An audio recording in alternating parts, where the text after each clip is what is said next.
শুনেছ কি হয়েছে? অঘোষ শাস্ত্রী গুলি লেগে মারা গেছে। ঘটনাটা ঘটেছে শ্রীরামপুরে কেরি সাহেবের আশ্রমের কাছে। এইমাত্র করালি আমার কাছে খবর পাঠালো। চন্দ্র চন্দ্র সে তোমার সঙ্গে কেন কথা বলতে চায়? আপনার কাছে কি প্রমাণ আছে ওই হানাহানিতে রাজচন্দ্র যুক্ত? সেদিনও বাড়ি থেকেই বেরোয়নি, কেরি সাহেবের ওখানে যায়নি। আগে সেদিন না যাক, যোগাযোগ তো ছিল, বেশ প্রত্যক্ষ যোগাযোগ ছিল। রাজচন্দ্রবাবু নিজেই বলুন না, যেদিন ব্রাহ্মণরা আশ্রম ঘিরেছিল গির্জার পাশের ঘরের কাছে উনি ছিলেন কিনা? ঠিক তার পরের দিনই শাস্ত্রী মশাই খুন হলেন। হ্যাঁ, সেদিন রাতে আমি সেখানে ছিলাম। তো তাতে কি প্রমাণ হয়? তাতে কি প্রমাণ হয় যে আমি হানাহানিতে ছিলাম বা শাস্ত্রী মশাইয়ের খুনে মদত দিয়েছি? এটা তো প্রমাণ হয় আপনি সাহেবদের সমর্থন করেন। সমর্থন করার অর্থ এই নয় যে শাস্ত্রী মশাইয়ের খুনের সঙ্গে আমি জড়িত থাকব।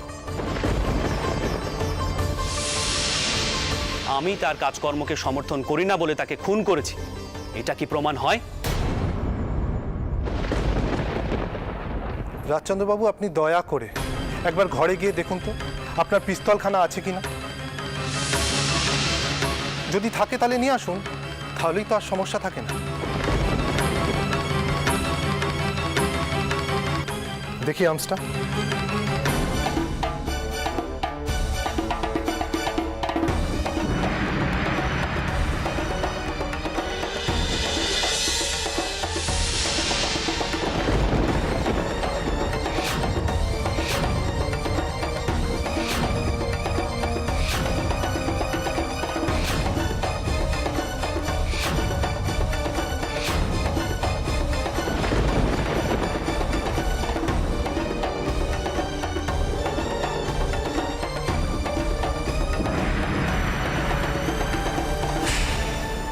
আশ্চর্য,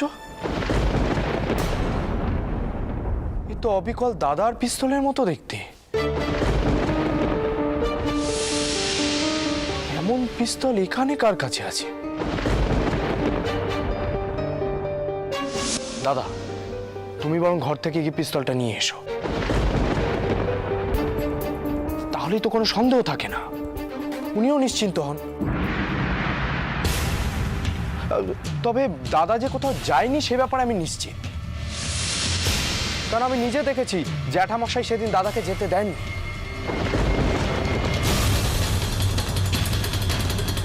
ভাগ্যিস দেননি, একেই পিস্তল নিয়ে এত সন্দেহ, গেলে তো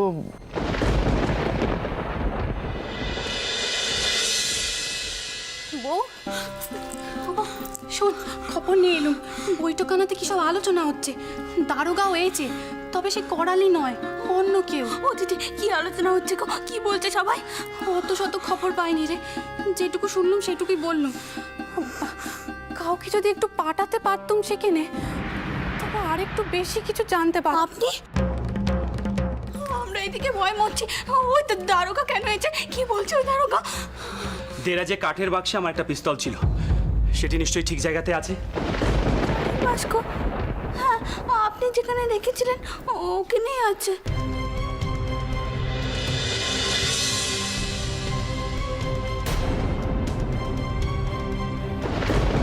কি বাক্সটা কোথায়? কি বাক্স নেই?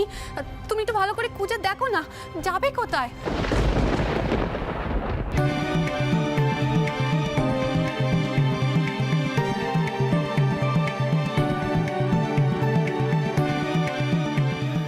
দেখছি তো, কোথাও নেই। আমার পরিষ্কার মনে আছে বাক্সটা আমি ঠিক এখানেই রেখেছিলাম। রানী, বাক্সটা তুমি কোথাও সরিয়ে রাখোনি তো? ভালো করে মনে করে দেখো তো। না, আমি তো কোথাও সরিয়ে রাখিনি। আর এখানে আপনার দরকারি জিনিস থাকে বলে তো আমি সেখানে হাতই দিইনি। আমাদের ঘরে কে কে এসেছিল? কোনো ঝি চাকর বাকরের এত সাহস হবে না আমার দেরাজে হাত দেওয়ার। ঠাকুরপো, বাক্স না পেলে কি খুব ক্ষতি হয়ে যাবে ভাই? হ্যাঁ বৌঠান, তা তো হবেই। বেশ বড় বিপদে পড়বো। কি বিপদ? কিসের বিপদ? তুমি আমাদের সব কথা খুলে বলো না ভাই। আমার তো শুনে কেমন বুকখানা কাঁপছে রে ভয়। অঘন্যার শাস্ত্রী যেখানে গুলিতে মারা গেছেন সেখানে নাকি আমার পিস্তলের মতো দেখতে একটা পিস্তল পাওয়া গেছে। পুলিশের অনুমান ওই পিস্তল থেকেই নাকি অঘন্যার শাস্ত্রীকে গুলি করা হয়েছে। আপনি ওই দারোগাকে বুঝিয়ে বলুন না, আপনি মানুষ মারতে পারেন না, ওরা মিথ্যে অপবাদ দিচ্ছে আপনাকে, আপনি বলুন না বুঝিয়ে। রানী, তুমি শুধু শুধু কেঁদো না। দেখো, মুখের কথায় তো আর সব হয় না, এসবের ক্ষেত্রে প্রমাণ লাগে। আর ওই পিস্তলটা যে আমারই পিস্তল সেটা পুলিশের পক্ষে প্রমাণ করা এত সহজ হবে না। তবে আর ভয় কিসের ভাই? বোঠান, সত্যটা তো জানা দরকার। আমার ঘরে পিস্তলটা যদি পাওয়া যেত তাহলে পরিষ্কার হয়ে যেত যে এই ঘটনার সঙ্গে আমি কোনোভাবেই জড়িত নই। কিন্তু এখন এখন এখন কি হবে? ওরা আপনাকেই দোষী করবে। না না, এমন অন্যায় ধর্মে সইবে না। রঘুবীর এমন অন্যায় কিছুতেই মেনে নেবেন না, আপনি দেখবেন। কিন্তু বাক্সটা যে নেই এটা তো সত্যি। আমি কতবার বলেছিলাম ঠাকুরপো, এইসব অস্তর টস্তর এভাবে রেখো নে। কি থেকে শেষে কি হয় হলো তো। হে ভগবান, এবার কি হবে? শেষে এটাও শুনতে হলো। তোমার মতো মানুষের ওপর বদনাম পেমান হোক বা না হোক, বদনামটা তো হলো ভাই।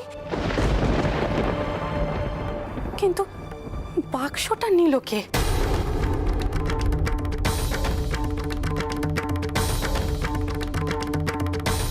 সেই বাস্ক কানাইকে খুঁজছে সকলে, যেটা আমি নিয়ে গেছি। তবে কি ওই বাস্কে অস্ত্র ছিল? সেটা দিয়ে না না, ওসব কথা ভাববো না। তিনি ভাবতে নিষেধ করেছেন, এসব কিছুটি ভাববো না, বলবো না। ক্ষমা করবেন, পিস্তলটি এখন আমার পক্ষে আনা সম্ভব হলো না। সেটি আমার দেরাজের মধ্যে রাখা আছে, আর আমার স্ত্রী অসুস্থ, তার পরিচর্যা চলছে, তাই ভেতরে ঢুকতে পারলাম না। হ্যাঁ, আসলে আমার নাতবু গর্ভবতী, তিনি একটু অসুস্থ। আমার তো মনে হয় আজ আর কথা বাড়িয়ে লাভ নেই।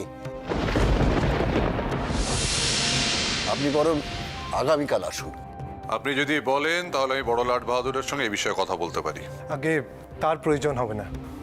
মান্নামশাইয়ের কথা মতো আমি কালই আসবো।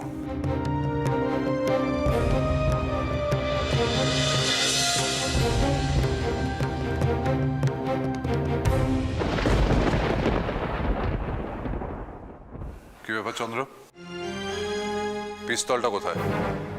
পিস্তলটা দেরাজে নেই।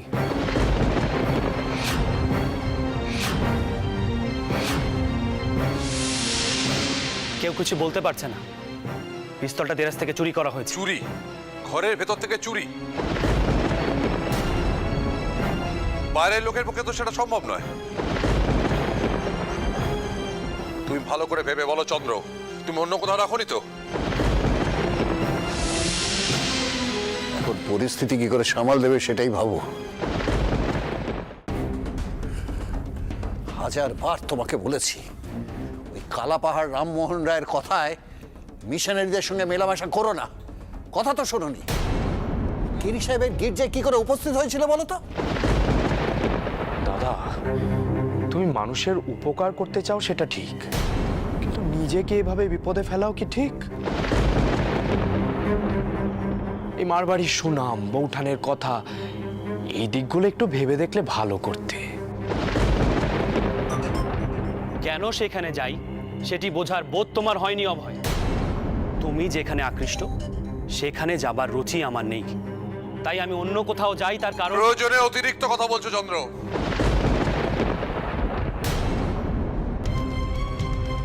বাবা মশাই, অঘন্যা শাস্ত্রী আর তার দল যা করেছে সেটা অতি ঘৃণ্য কাজ। অসহায় মেয়েগুলোকে পুড়িয়ে মারতে চেয়েছিল। দুর্বল অসহায় মানুষের উপর অত্যাচার করা কি ব্রাহ্মণত্বের নমুনা? আমি সৎ ব্রাহ্মণ তাকেই বলবো যে গরিব আতুর মানুষের পাশে থাকে। যেমন মৃত্যুঞ্জয় বিদ্যালঙ্কার, যিনি দ্বিজগুণের। থাক, শিয়রে সমন, এখন তোমার এই তত্ত্ব কথা শুনতে চাই না। চন্দ্র, একটা কথা পরিষ্কারভাবে জেনে রাখো, একজন সফল ব্যবসায়ী হতে গেলে পরিচ্ছন্ন ভাবমূর্তি থাকাটা প্রয়োজন। আজ যদি তুমি ওই খুনের অভিযোগ থেকে নিষ্কৃতি পেয়েও যাও, যে দুর্নাম রটবে তার ফল কিন্তু ভালো হবে না। তাছাড়া ওই শাস্ত্রী মশাই মৃত্যুকে যদি ব্রহ্মহত্যার সঙ্গে তুলনা করে গন্ডগোল বাঁধে, আমি কিন্তু আশ্চর্য হব না। হ্যাঁ বাবা মশাই, আমি আপনার সঙ্গে একমত। রাধাকান্ত দেববাহাদুরও আর চুপ করে থাকবেন না। চন্দ্র, কি বিরাট সমস্যার সৃষ্টি হলো সেটা বুঝতে পারছো?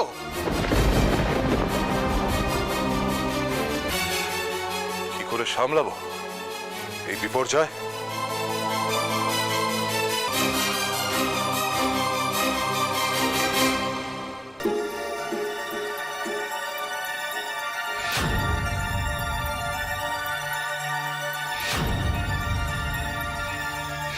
পেয়েছো? দাও দাও দাও।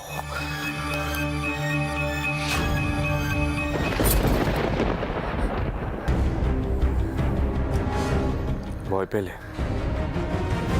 ভয়ের কি আছে? বলেছিলাম না, কাজটা তুমি করতে পারলে পুরস্কার পাবে। অভয়চন্দ্র কখনো কথার খেলাপ করে না।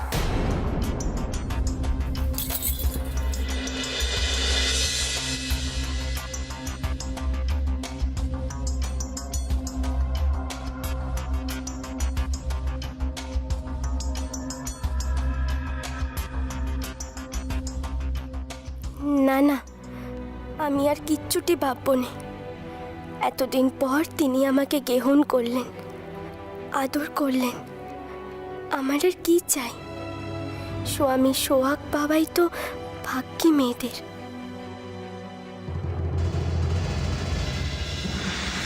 আজ আমি খুব খুশি সরোজু। আজ তুমি যা চাইবে তাই পাবে। শুধু আজকে রাতটা কাটতে দাও। কাল সবাই বাবু রাজচন্দ্রের নামে ছড়া কেটে কলকাতার রাস্তায় রাস্তায় ঘুরবে। আর তুমি বুঝবে কত ধানে কত চাল। বাবু রাজচন্দ্র অভয়চন্দ্রকে অপমান করার ফল এবার তুমি পাবে। উনি কি করেছেন বট্টাউরকে? বট্টাউরের কোনো বিপদ ঘটবে না তো? আমি কি এর জন্য তাই? কাকেই বা শুধব কি ঘটেছে?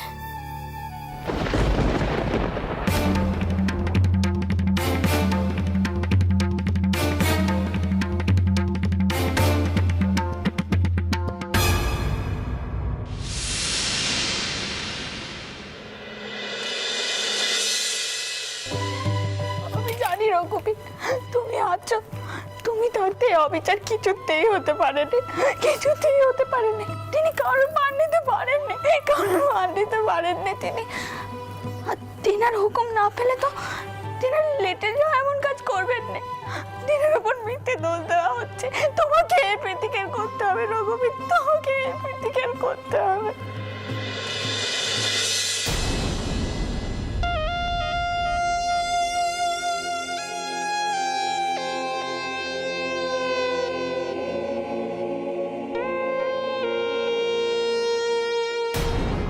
যে কিনা গরিব দুঃখীদের কথা ভাবে, অন্যায় অবিচারের বিরুদ্ধে কথা বলেন, মেয়েদের মান দেন, মেয়েদের দুঃখ কষ্টের বিরুদ্ধে কথা বলেন, তার কিনা আজ বদনাম হবে।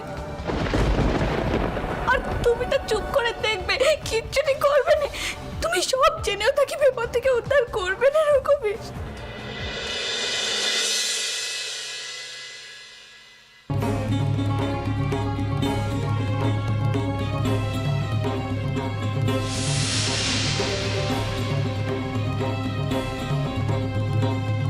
সাড়া দাও রঘুবীর, সাড়া দাও। আজ যদি তুমি সাড়া না দাও তো কবে সাড়া দেবে? তেনার বদনাম হওয়ার পর। সব মানুষের যে তোমার উপর থেকে বিশ্বাস উঠে যাবে রঘুবীর, বিশ্বাস উঠে যাবে তোমার উপর থেকে। কাল ভোরের মধ্যেই তোমাকে সত্যিকারা প্রকাশ করতে হবে। যে এমন খারাপ কাজ করেছে তাকে সবার সামনে নিয়ে আসতে হবে। না না, এ হতে পারেনি। দিদি এমন করলে তো ঠাউর জাগবে, তাহলে তো সব সত্যি প্রকাশ হয়ে যাবে, উনি বিপদে পড়ে যাবেন। দিদি, দিদি, এসব কি করছো কি তুমি? কি হাতে তো চলে গেল। তোর বড়টা হচ্ছে বড় বিপদ রে সঞ্জু, বড়টা বড় বিপদ। আমি আমার প্রাণ পর্যন্ত দিয়ে দিতে পারি যদি রঘুবীর রেখে রক্ষা করে। আমার সৎ মানে মানুষের মত না বলে আর উনি বাঁচবেন কি করে বলতো, কি করে অমন মানে মানুষের মান গেলে আর কি বার হইলো বলতো, কি বার হইলো? দিদি তুমি শান্ত হও, দিদি তুমি শান্ত হও। আর কি করে শান্ত হবো বলতো? আমি কি করে শান্ত হবো? কি করে ওই বংশখানা ঘর থেকে গেল আমি তো বুঝতে পারছি না। ওই শাস্ত্রী মশাই বা কিভাবে মারা গেলেন তাও তো বুঝতে পারছি না। আর ওই বন্দুকখানা ওখান থেকে কি করে পাওয়া গেল আমার মাথায় তো কিচ্ছুটি ঢুকছে না, কিচ্ছুটি বুঝতে পারছি না। যদি জানতে পারতাম ঘর থেকে ওই বাক্সখানা কে নিয়ে গেল। তাহলে কি দিদি, ওই বাক্সখানা ঘর থেকে কে নিয়ে গেছে সেটা জানলে কি তোমার সব সমস্যা মিটে যেত? ধরো যদি বাক্সখানা আমি নিয়ে থাকি। কি বলছিস কি তুই? চুপ কর, চুপ কর তুই। আমাকে স্তক বাক্য জোড়াস না, একদম জোড়াস না আমাকে স্তক বাক্য। আমি জানি তুই ওই বাক্সখানা নিস, আমি জানি। আর তুই ওই বাক্সখানা নিয়ে কি করবি? বলছি তো দিদি, ওই বাক্সখানা আমি নিয়েছি। দিদি, দিদি তুমি সকলের সামনে আমাকে নিয়ে চলো। তুই আর এখানে এইসব কথা কইবি না। আয় আমার সঙ্গে। কোথায় দিদি? আয় বলছি আমার সঙ্গে।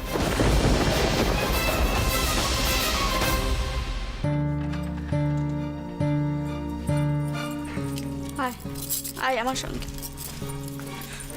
সব খুলে বলতো, তুই ওই বাস্কখানা নিয়েছিস? কি করে নিলি? তোমরা যখন কেউ এই ঘরে ছিলে না, তখন আমি দেরাজ খুলে ওই বাস্কখানা নিয়েছি। তুই কি করে জানলি ওই বাস্কে কি আছে? তুই তো দুদিন হয়েছে এ বাড়িতে এসেছিস, আমি তো নিজে মুখেও তোকে এই কথাখানা বলিনি। সত্যি করে বল তো সরজু, তোকে কে কাজখানা করতে বলেছে? কেউ কেউ বলেনি। আমি তো বলছি দিদি, ওই বাস্কখানা আমি নিজে থেকেই নিয়েছি, বিশ্বাস করো। তুই যদি আমাকে দিদি বলে ডেকে থাকিস তবে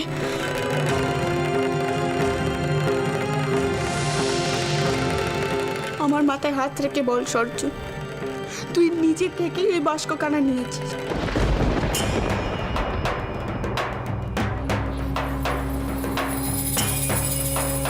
কি হলো, চুপ করে আছিস কেন?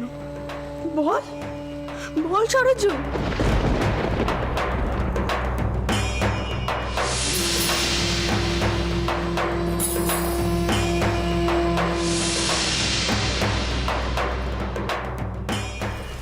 তোকে দিয়ে একজনই এই কাজখানা করাতে পারে, তুই নিজে থেকে এই কাজ করিসনি, তুই এই কাজ করতে বাধ্য হয়েছিস। তুই নিজে মুখে তার নাম নিবি নে তো? আচ্ছা বেশ, আমি ঠিক নামটা বললে তুই চুপ করে থাকবি, তাহলেই আমি বুঝতে পারবো তুই কাকে বাঁচাতে চাইছিস। ছোট ঠাউরপো তোকে এই কাজ করতে বলেছে তাই না?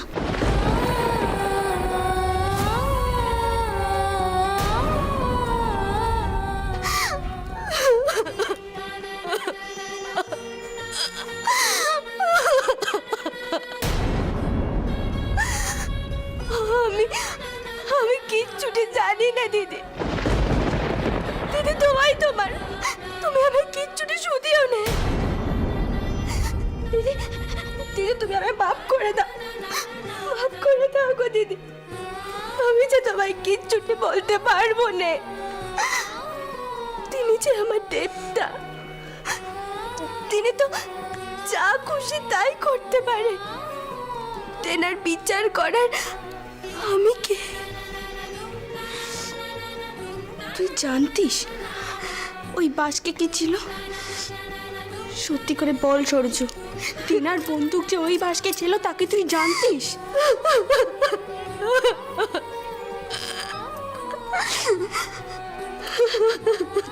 অন্যায় সহ্য করতে নেই সরজু, তা সে যেই অন্যায় করুক না কেন, এতে পাপ হয়। যে অন্যায় করে তারও, যে অন্যায় সয় তারও। অন্যায় দেখলে মুখ বুজে থাকবি না সরজু, এতে কোনো অমঙ্গল হয়নি,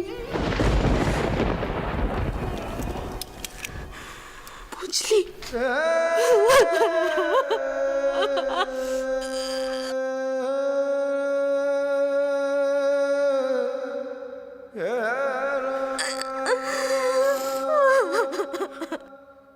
Yeah.